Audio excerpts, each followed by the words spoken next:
Yo, so I guess this is my first official video on YouTube that I've ever done. It was best to start to introduce myself.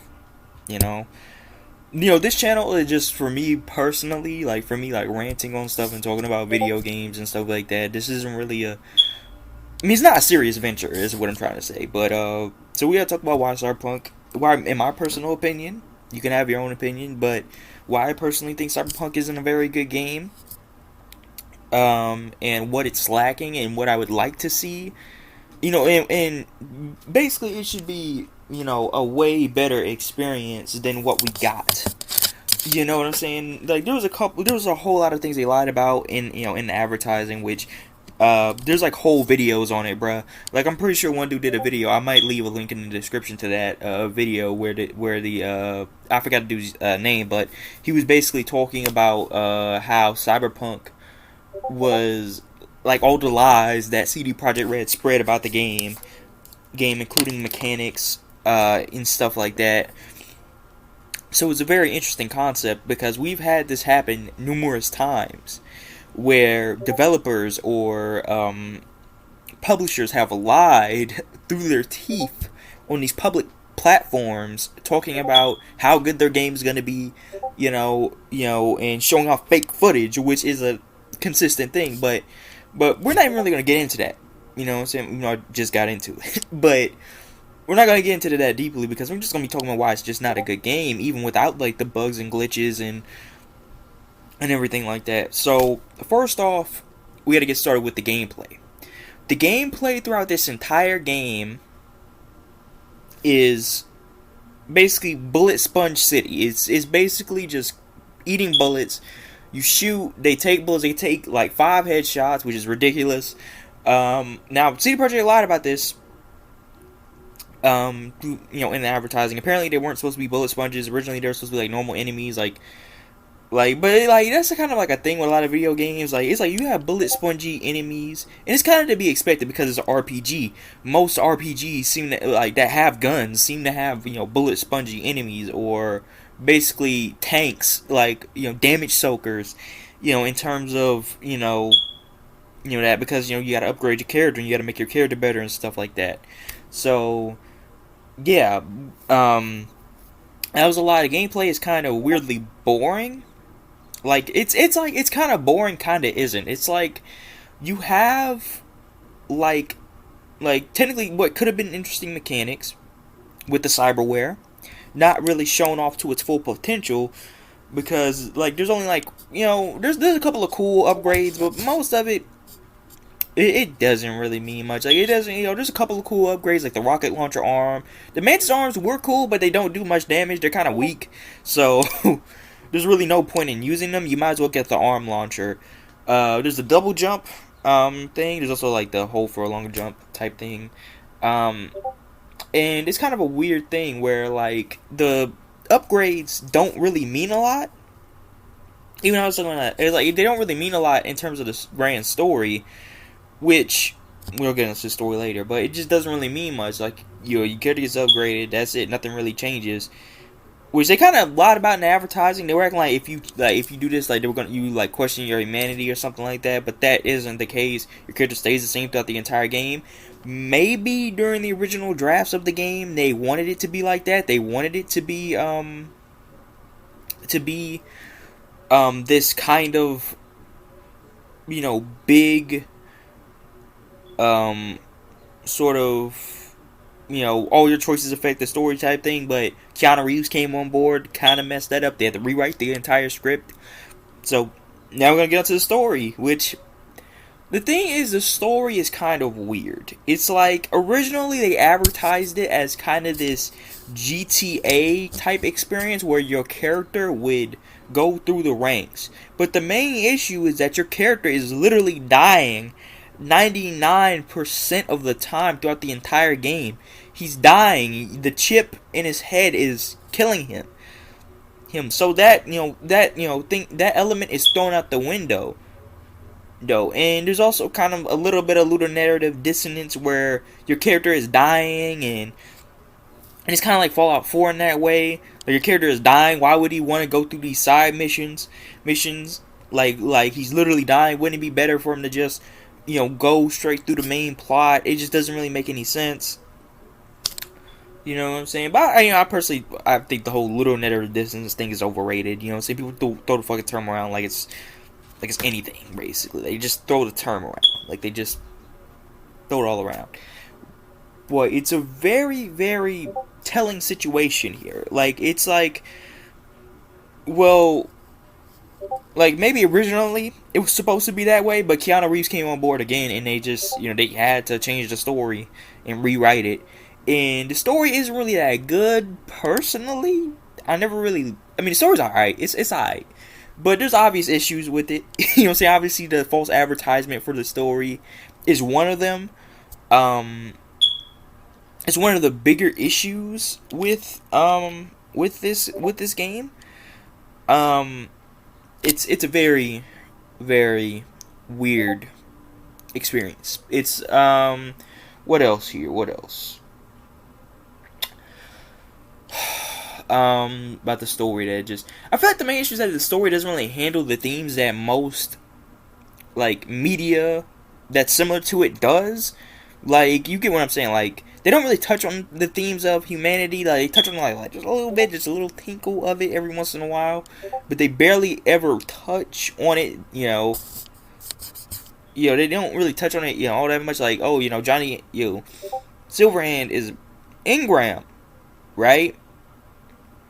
Is he actually Johnny Silverhand, or is he something else? Like they're just acting as Johnny Silverhand. They don't really touch on that all that much. They don't, I think it's brought up once. Oh, like when V, doing like a throwaway dialogue, which is another thing. There's a lot of throwaway dialogue choices here. Your dialogue choices mean absolutely jack. Your choices don't mean much. Which they advertise it as a very choice related game. They were acting like you could change the entire story with like one or two choices, which you can't. The beginning of the game has you choose 3 life paths, which originally I think there was gonna be 9 options for your character's backstory, but they completely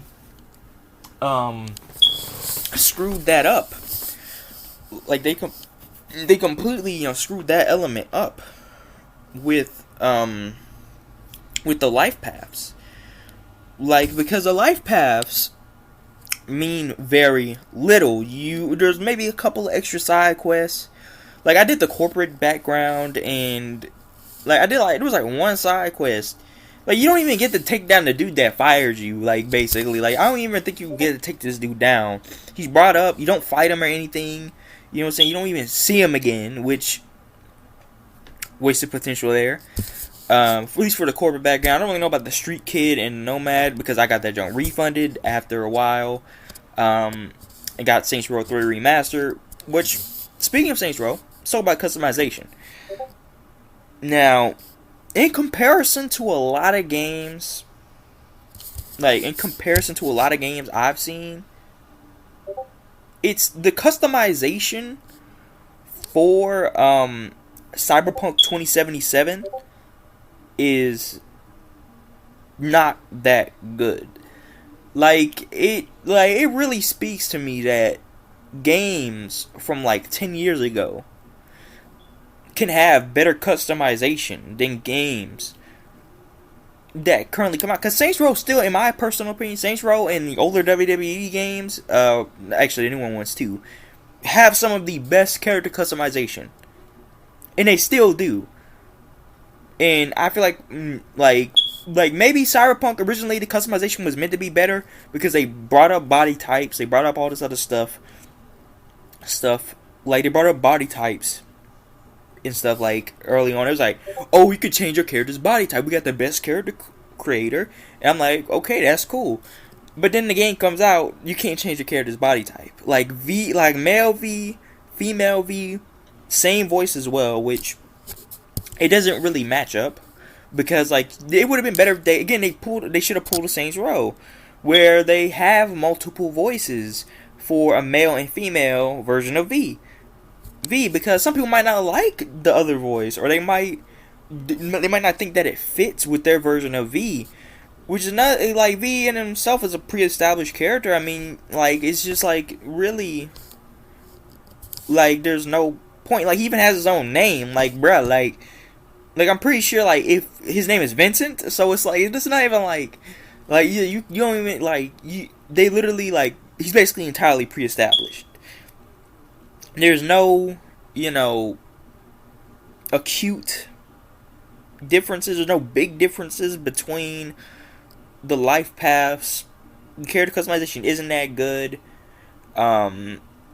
It's alright. It's alright. It's not the worst character creator, but it was definitely they definitely overhyped the way that how good the character creator was going to be when this game came out. So when the character creator came out, I was like, okay, this character creator should be pretty good. But then it just doesn't work. It's like what? It's just not that good. Like there's so many features missing. Like there's no height editor, there's no body editor. Like again, WWE like the WWE games crap on this. Like and another thing about the customization is the clothing. The thing is that this is RPG, so you have stats. I think maybe originally they weren't supposed to be stats, which are character, but they're stats. So basically, as people have said, your character looks retarded because they're wearing like a bunch of mishmash stuff that just doesn't really. You're just doing it for the stats, basically. You're not doing it, so you can go into battle and not get, one-shotted. So yeah, it's a very, very, weird experience. It's like not even just getting onto the bugs, which for me, like the game crashed like 20 times when I was playing it. Like when I was trying to get to the end of the game, I'm being dead serious. I had like 20 crashes, bro. I thank God the game didn't completely brick my game. I've heard some people said that they got it bricked. I could be wrong about that. I've heard some people said that their consoles got bricked from playing Cyberpunk 2077. And yeah, it's a mess. It's a mess. I always personally never thought CD Projekt Red would have. I noticed something was off, like when they kept delaying the game, because they legitimately said the game was going to be out when it was ready, but then they delayed it like 5 or 6 times. And the thing is, they've been working on this game for like 4 years. Hasn't been 8 years as people have said because it was because of some BS with The Witcher. Basically, they were making The Witcher, so they couldn't finish try to do Cyberpunk as well. Which, if that was the case, they should have waited. They literally should have waited like 2 more years, and maybe the game would have been done. But they was like, nah, we gotta release this game. We gotta make that money. We gotta get that cheddar. And they